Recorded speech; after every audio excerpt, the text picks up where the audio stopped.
ये जो आपका दांत है ना,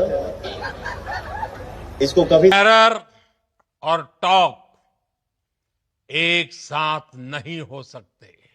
खुलासा तो जी हाँ भाई, अगर आप वीडियो पूरा लास्ट तक देखें तो आपको पूरा वीडियो समझ में आएगा, पूरी कहानी भी समझ में आएगी।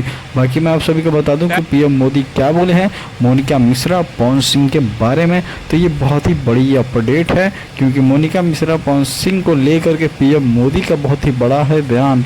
तो मैं बता दूं कि पीएम मोदी पवन सिंह और मोनिका की जब वीडियो उनके पास पहुंची तो बहुत ज़्यादा इस चीज़ को देखते हुए तारीफ़ की है पवन सिंह, और इन दोनों की जोड़ी को लेकर के बहुत ही अच्छा बताएं। लेकिन वहीं पे एक गलत भी चीज़ बोल दी है कि पवन सिंह ज्योति सिंह का जो रिलेशन है, इस चीज़ को पवन सिंह जो है गलत तरीके से नज़रअंदाज कर रहे हैं। ये बिल्कुल सही नहीं है, इस चीज़ को पीएम मोदी ने बोला। और बाकी उन्होंने ये भी बोला कि पवन और मोनिका की जोड़ी बहुत ही अच्छी लग रही है, लेकिन बस एक कैरेक्टर एक मूवी के लिए, ना कि ऐसे रियल लाइफ में। और मैं बोल दूँ पीएम मोदी भी ऐसा बोले कि ज्योति सिंह पवन सिंह बहुत ही अच्छे हैं, तो इसलिए पवन सिंह को ज्योति सिंह को अपनाना चाहिए। बाकी ये वीडियो कैसी लगी कमेंट करके जरूर बताइए, और क्या है राय आप जरूर बताइए।